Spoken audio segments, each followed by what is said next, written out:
दोस्तों हेलो छात्रों, नमस्कार। कैसे हैं आप लोग। जैसे कि आप लोग जानते हैं कि पिछले वीडियो में हमने क्या देखा था। पिछला वीडियो में हमने देखा था अपरिमेय संख्याओं से जुड़ी हुई थ्योरी को, तथा इसके साथ ही हमने पाइथागोरस प्रमेय के बारे में भी अध्ययन किया था। आज हम उससे जुड़े हुए उदाहरण, प्रश्नावली 1.2 से जुड़े हुए उदाहरण तथा प्रश्नावली 1.2 को हल करने का प्रयास करेंगे। तो आइए सबसे पहले हम लोग जान लेते हैं एक बार फिर से पाइथागोरस प्रमेय के बारे में। पाइथागोरस प्रमेय क्या होता है। पाइथागोरस प्रमेय, पाइथागोरस प्रमेय में हम लोग पढ़े थे कि लंब का स्क्वायर, आप जानते हैं कि त्रिभुज बना लेते हैं पहले। पाइथागोरस प्रमेय समकोण त्रिभुज पर काम करता है। समकोण त्रिभुज, जिस त्रिभुज का एक कोण 90 डिग्री का हो, जिस त्रिभुज का एक कोण 90 डिग्री का हो, उसे समकोण त्रिभुज कहते हैं। और समकोण के सामने का जो भुजा होता है उसे कर्ण कहते हैं। समकोण के सामने का जो भुजा होता है उसे कर्ण कहते हैं। और जिस कोण के सापेक्ष में निकालना होता है हम लोग का, उस कोण के सामने का जो भुजा होता है वो लंब होता है, और जो बाकी भुजा होता है वो आधार कहलाता है। जैसे कि यहाँ से आपको समझ में आ रहा होगा कि 90 डिग्री के सामने का जो भुजा है वो कर्ण, और थीटा से जुड़ा हुआ भुजा हमारा आधार, और थीटा के सामने का भुजा क्या हो जाएगा, हमारा लंब हो जाएगा। और पाइथागोरस प्रमेय को जब लेके चलते हैं, पाइथागोरस प्रमेय जब लेके चलते हैं तो पाइथागोरस प्रमेय का नियम है कि लंब का स्क्वायर प्लस में आधार का स्क्वायर बराबर कर्ण का स्क्वायर। फिर से समझिए, जब लंब का स्क्वायर करते हैं और आधार का स्क्वायर करते हैं, और जब आपस में इसको इन दोनों को जोड़ते हैं तो हमारा कर्ण का स्क्वायर मिल जाता है। यही पाइथागोरस प्रमेय है, जिसके बारे में हमने पिछली कक्षा में पढ़ा था। इसकी सहायता से हम किसी भी मान को प्राप्त कर सकते हैं। जैसे कि मान लीजिए कि हमारा लंब 1 इकाई है और आधार 1 इकाई है, तो इसकी सहायता से, इस पाइथागोरस की सहायता से आपका लंब और आधार दे दिया तो कर्ण आसानी से निकाला जा सकता है। जैसे मान लीजिए कि लंब हमारा दे दिया 1, तो यहाँ पर 1 का स्क्वायर करेंगे क्योंकि हमारा लंब का स्क्वायर 1 है, और आधार भी हमारा 1 ही दिया गया है, वहाँ पर लिए हैं, तो हम यहाँ पर आधार को भी क्या करेंगे 1, और स्क्वायर है तो स्क्वायर दे देंगे, और यहाँ से कर्ण निकालने का प्रयास करेंगे हम। जैसे 1 का स्क्वायर करेंगे तो 1 हो जाएगा, और यहाँ पर आधार का स्क्वायर कितना हो जाएगा 1। कर्ण का स्क्वायर कितना होगा, कर्ण का स्क्वायर क्या होगा, और 1 और 1 जोड़ेंगे तो 2 हो जाएगा कर्ण, और कर्ण बराबर कितना हो जाएगा √2। यहाँ पर कर्ण का मान कितना निकल के आएगा 2। 1 लंब और 1 आधार, दोनों के 1-1 लेकर चले हैं, तो हमारा आधार, हमारा जो कर्ण आया, कर्ण का मान कितना आया, हमारा √2 आया। यानी हम कह सकते हैं कि पाइथागोरस प्रमेय में अगर कोई भी 2 भुजा दिया गया हो तो तीसरा भुजा आसानी से प्राप्त किया जा सकता है, जो नहीं मालूम हो। मान लीजिए कोई 2 भुजा दिया है और 1 भुजा नहीं दिया गया है, उसके मानों को निकालना होगा, तो पाइथागोरस की सहायता से हम आसानी से इन मानों को निकाल सकते हैं। मान लीजिए लंब दिया है और कर्ण दिया है तो आधार निकाल सकते हैं, आधार दिया है, कर्ण दिया है, और लंब नहीं दिया तो लंब निकाला जा सकता है। यानी जब भी कोई 2 का मान दिया हो और 1 का मान निकालना हो तो आसानी से हम इसका मान को निकाल सकते हैं। ये हमारा, ये सूत्र में जो लंब, आधार और कर्ण है, ये त्रिभुज, समकोण त्रिभुज के तीनों भुजाओं का नाम होता है। आपको बता दे कि पाइथागोरस प्रमेय के अनुसार हमारा जो समकोण त्रिभुज है, समकोण त्रिभुज की सबसे लंबी भुजा कर्ण होता है। समकोण त्रिभुज की सबसे लंबी भुजा का होता है कर्ण। अब हम आगे चलते हैं और इसको मिटा देते हैं।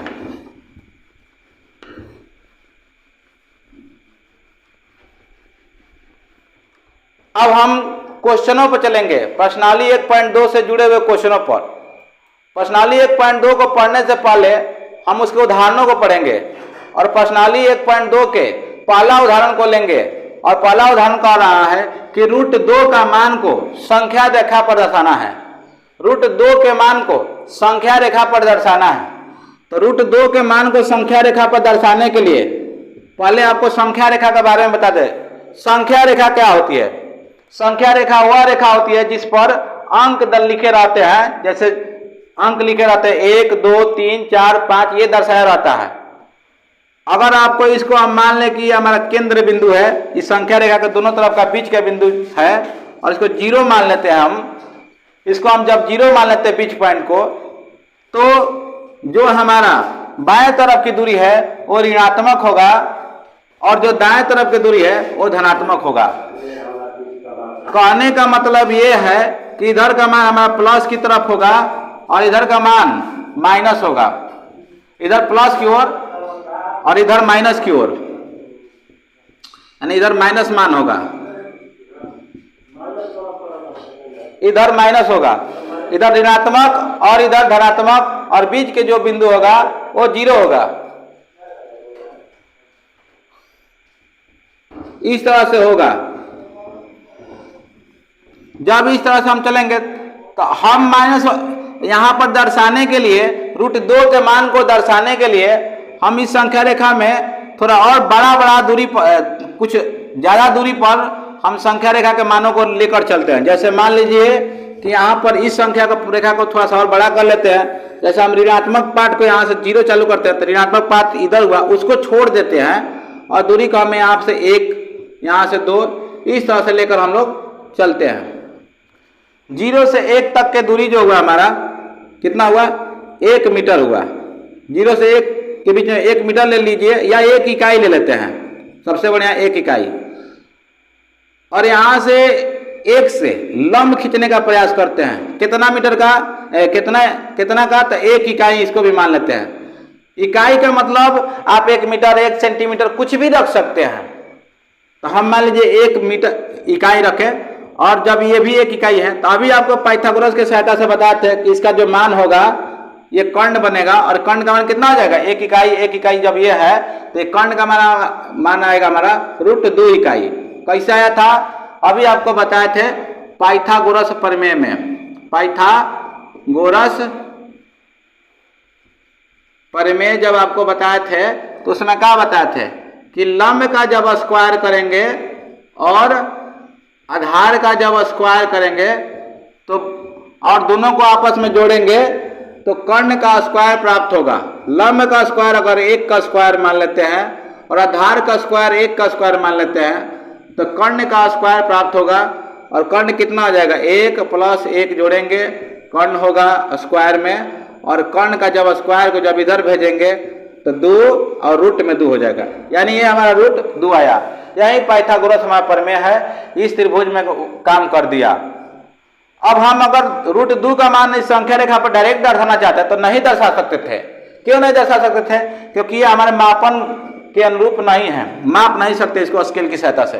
तो इसलिए हमने पाइथागोरस का प्रमेय किया, और यहां से यहां तक की दूरी कितना हो गया मेरा? रूट 2। आप जानते हैं कि रूट 2 का मान को सीधा सीधा नहीं दर्शाया जा सकता है, इसलिए हम लोग प्रकाल की सहायता से अगर इसको मापते हैं। किसकी सहायता से? प्रकाल की सहायता से। प्रकाल की सहायता से जब मापेंगे तो इसका मान कितना आ जाएगा? रूट 2 हो जाएगा। और इसका मान कितना आ जाएगा? रूट 2 हो जाएगा, रूट 2 होगा इसका मान।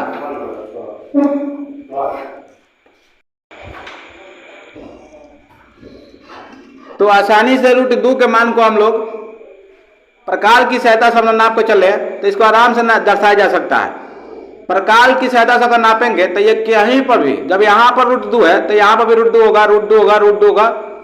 आपको इसको बनाते समय कॉपी पर नाप कर बनाना है, माप कर बनाना है आपको प्रकाल और इंच की सहायता से, और आपको प्रकाल और इंच की सहायता से माप कर बनाना है सारा, तब आपका शुद्ध तरीका से बनेगा। और इस तरह से हम रूट 2 का मान हमने निकाल दिया, और यहाँ से यहाँ तक की दूरी कितना होगा? हमारा रूट 2 होगा। यानी यहाँ से यहाँ तक का जो दूरी आया हमारा कितना आया? 0 से लेकर, ये हमारा रूट 2 आया। रूट कितना आया? रूट 2। ये हमारा पाइथागोरस की सहायता से हम लोग संख्या रेखा पर रूट 2 का मान को निर्धारित कर दिए।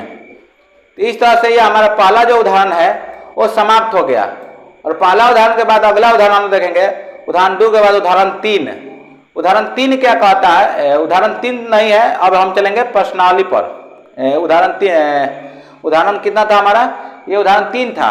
और उदाहरण 3 के बाद अब हम लोग चलेंगे उदाहरण 4 पर। और उदाहरण 4 में बोल रहा है कि संख्या रेखा पर √3 के मान को निर्धारित कीजिए। अब की बार 2 था, अब की बार कितना को निर्धारित करना है? √3 का मान को निर्धारित करना है। तो √3 के मान को निर्धारित करने के लिए ये पहला प्रयास में आपको इतना कर लेना है। फिर दूसरा प्रयास में इसी सूत्र को एक बार फिर से लगाएंगे। कौन सा? लंब का स्क्वायर प्लस आधार का स्क्वायर बराबर का हो जाएगा कर्ण का स्क्वायर। तो लंब हमारा हो जाएगा कितना? लंब अगर लेकर चलते हैं तो यहाँ पर यहाँ से ही हम लंब खींचेंगे 1 इकाई और 1 इकाई और, तो यह हमारा आधार हो जाएगा √2 और लंब फिर से कितना हो जाएगा? 1 इकाई, √2 इकाई और √1 इकाई। और जब मिलाएंगे तो हमारा √3 आएगा। कैसे आएगा? देखिए यहाँ से पता चलेगा। तो लंब का स्क्वायर कितना करेंगे? 1 का स्क्वायर और आधार का स्क्वायर कितना करेंगे? √2 का स्क्वायर। अब क्या आ जाएगा? कर्ण का स्क्वायर। तो 1 का स्क्वायर 1 हो जाएगा और √2 का स्क्वायर 2 आ जाएगा। और जब जोड़ेंगे तो कर्ण का स्क्वायर मिलेगा। तो कर्ण में कितना हो जाएगा हमारा? 1 का 2 3 हो जाएगा और कर्ण बाबा मिल जाएगा हमारा इधर। जब कर्ण बाबा निकालेंगे कर्ण बराबर, तो जब स्क्वायर उधर जाएगा तो क्या आ जाएगा? √3 आएगा हमारा, √3। जब इसको और इसको लेकर चले तो हमारा √3 कर्ण का मान आया। अब यहां से यहां तक दूरी कितना हो गया हमारा? बताइए, प्रकार की सहायता से जब नापेंगे तो √3 है। जब यहां से यहां तक दूरी हमारा कर्ण से हुआ √3, कर्ण निकाले अभी √2 और 1 लेकर पाइथागोरस की सहायता से निकाले तो हमारा ये कितना मान आया? √3 इकाई। इतना से इतना तक की दूरी आया। अब इन दूरिया को लेकर प्रकार की सहायता से तो गोल घुमाएंगे तो हर बिंदु पर √3 मान होगा इसका। और जो इस पर होगा संख्या रेखा पर वो कितना मान होगा? यहाँ पर संख्या रेखा पर दर्शा दिए, यही हमारा √3 है। ये जो बिंदु है हमारा √3 हो गया, ये √3। इस तरह से हम √3 का मान को निर्धारित कर सकते हैं। √3 को मान को निर्धारित करने के लिए इसको 2 बार लगाना पड़ेगा और 2 बार करेंगे तो हमारा √3 का मान आ जाएगा। पहला बिंदु हमारा √2 का प्राप्त था पहला त्रिभुज से, और इसी त्रिभुज पर और एक त्रिभुज बनाएंगे तो ये हमारा कितना हो गया? हमारा √3 का मान मिल गया। इसी त्रिभुज पर जब एक और मान कर 1 मीटर मान के और √2 का आधार मान के चलते हैं तो हमारा जो मिलेगा दूरी यहाँ से यहाँ तक √3 प्राप्त होगा। और इसको प्रकार की सतह से जब खींचेंगे तो ये संख्या रेखा पर कितना को दर्शाएगा? √3 को दर्शाएगा। इस तरह से √3 के मान को निर्धारित किया जा सकता है। √3 के मान को निर्धारित करने के बाद चलेंगे हम लोग आगे चैप्टर पर। आगे चैप्टर पर हम लोग चलेंगे प्रश्नावली 1.2 में। प्रश्नावली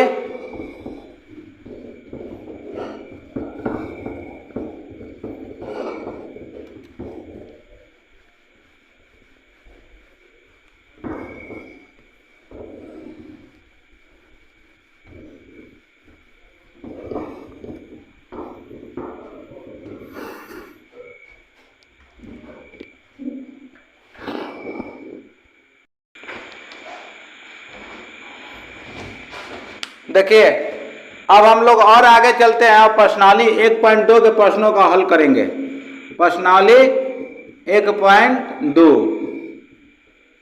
प्रश्नावली 1.2 का जब प्रश्न का हल करेंगे तो प्रश्नावली 1.2 का पहला क्वेश्चन जो है वो है, बोल रहा है कि नीचे दिए गए कथन सत्य है या असत्य, कारण के साथ अपने उत्तर का पुष्टि करें। तो पहला क्वेश्चन है कि प्रत्येक अपरिमेय संख्या एक वास्तविक संख्या होती है। क्या प्रत्येक अपरिमेय संख्या वास्तविक संख्या होती है, ये पूछने वाला है। आपको सत्य और असत्य बताना है। तो आप जानते हैं कि वास्तविक संख्या में दो चीज आता है। वास्तविक संख्या में क्या कहता है? परिमेय और प्लस में अपरिमेय। जब दोनों संख्याओं को जोड़ेंगे तो हमारा कौन सा संख्या मिलेगा? वास्तविक संख्या मिल जाएगा। परिमेय और अपरिमेय को जब आपस में जोड़ दिया जाता है तो कौन सी संख्या बनता है? हमारा वास्तविक संख्या। तो वास्तविक संख्या वो संख्या होती है जो अपरिमेय और परिमेय दोनों से मिलकर बनता है। क्वेश्चन में आपका बोला है, जो क्वेश्चन है उसमें बोला है कि क्या अपरिमेय संख्या वास्तविक संख्या होती है? तो देखिए, परिमेय भी वास्तविक संख्या होता है और अपरिमेय भी, लेकिन पूछा है कि अपरिमेय वास्तविक होता है, तो लिखेंगे हाँ, सत्य है, क्योंकि प्रत्येक अपरिमेय संख्या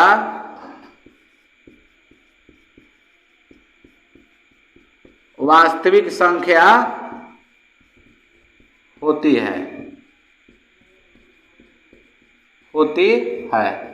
ये हमारा पहला का पहला है, पहला क्वेश्चन का पहला है। ये हमारा आंसर मिल गया। पहला का पहला क्वेश्चन में क्या दिया था? इसमें सत्य सत्य पहला में मानना है, तो पहला में दिया था क्या प्रत्येक अपरिमेय संख्या वास्तविक संख्या होती है? आंसर क्या हुआ? हाँ, सत्य है, क्योंकि प्रत्येक अपरिमेय संख्या वास्तविक संख्या होती है। दूसरा इसमें कौन सा हो जाएगा? दूसरा क्वेश्चन बोला है इसमें, दूसरा क्वेश्चन बोला है कि प्रत्येक संख्या रेखा पर प्रत्येक बिंदु को रूट एम के रूप में होता है। संख्या रेखा का प्रत्येक बिंदु रूट एम के रूप में होता है, जहां एम एक प्राकृत संख्या है। तो देखिए, संख्या रेखा का प्रत्येक बिंदु रूट एम के रूप में लिखा जा सकता है। उदाहरण के रूप में लिख लेते हैं। उदाहरण के रूप में हम लोग लिख सकते हैं, जैसे रूट 4 को आराम से लिखा जा सकता है। रूट 2 को भी संख्या रेखा पर दर्शाया जा सकता है, रूट 1 को भी दर्शाया जा सकता है। यानी सभी संख्याओं को रूट के रूप में लिया जा सकता है और दर्शाया जा सकता है। इसलिए हम कहेंगे कि हाँ, प्रत्येक संख्या रेखा का प्रत्येक बिंदु को सत्य है, पहले लिखेंगे सत्य है। संख्या रेखा के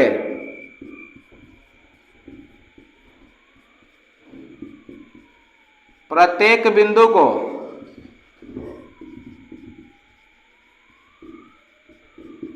रूट एम के रूप में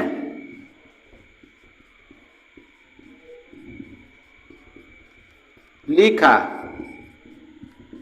जा सकता है, जो कि आपको हम बता दिए हैं। संख्या रेखा पर भी पीछे हम रूट 2 का मान निकाल के दिखाया था आपको। रूट 3 का मान 2 को तो दिखाया जा ही सकता है, रूट 4 को रूट 2 के रूप में लिख सकते हैं। तो इस तरह से हम किसी भी रूट के मान को हम लोग संख्या रेखा पर दर्शा सकते हैं। तो इस तरह से हम कहेंगे कि हाँ, सत्य है, संख्या रेखा पर जो बिंदु होता है प्रत्येक बिंदु को रूट एम के रूप में लिखा जा सकता है, जहां एम बराबर क्या है हमारा? जहां एम बराबर प्राकृत संख्या है, प्राकृत संख्या। इस तरह से हम लोग लिख सकते हैं। यहां पर हमने 2 क्वेश्चनों को हल किए। पहला क्वेश्चन का 2 क्वेश्चनों का हल किए। 1 नंबर में 3 क्वेश्चन है और 1 नंबर में 3 क्वेश्चनों में से 2 क्वेश्चनों को देख लिए, और तीसरा देखना है 1 नंबर का प्रश्नावली 1.2 का पहला के 2 क्वेश्चनों को देख लिया हम। और इसमें एक और क्वेश्चन है। क्या क्वेश्चन है हमारा? 3 नंबर। इसमें 1 का 3 नंबर क्या दिया हुआ है कि प्रत्येक वास्तविक संख्या एक अपरिमेय संख्या होती है। प्रत्येक वास्तविक संख्या एक अपरिमेय संख्या होती है, लिखा जाएगा प्रत्येक अपरिमेय संख्या। अभी आपको वास्तविक संख्या का परिभाषा बताया कि वास्तविक संख्या जो होता है, वास्तविक संख्या जो होता है वो परिमेय तथा अपरिमेय के मिलाकर बनता है। यानी परिमेय तथा अपरिमेय दोनों का उदाहरण आ जाएगा वास्तविक संख्या में। तब पूछा है कि क्या प्रत्येक अपरिमेय संख्या वास्तविक संख्या होता है ना? ये नहीं पूछा। पूछा है कि प्रत्येक वास्तविक संख्या अपरिमेय होता है, मतलब ये संख्या जो है जितना इसमें आएगा वो अपरिमेय हो जाएगा? तो नहीं। क्यों नहीं होगा? कि जो परिमेय संख्या होगी इसमें शामिल, वो आपका वास्तविक संख्या में नहीं आएगी।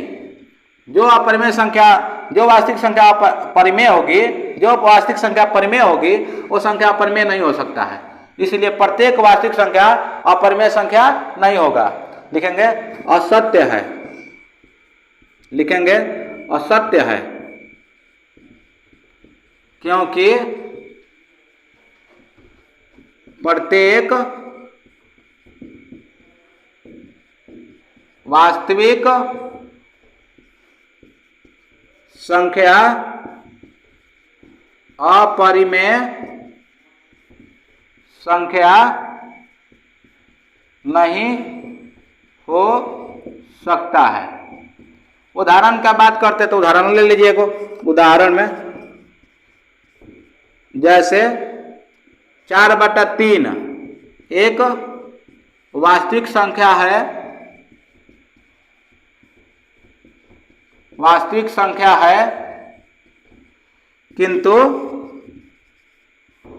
अपरिमेय संख्या नहीं है, अपरिमेय संख्या नहीं है। इस तरह से हमने इसका उदाहरण ले लिया। इस तरह से हमने पहला क्वेश्चन के हल कर लिया है। पहला क्वेश्चन के 3 क्वेश्चन था, पहला क्वेश्चन में हमने तीनों क्वेश्चनों का एक एक करके हल कर लिए।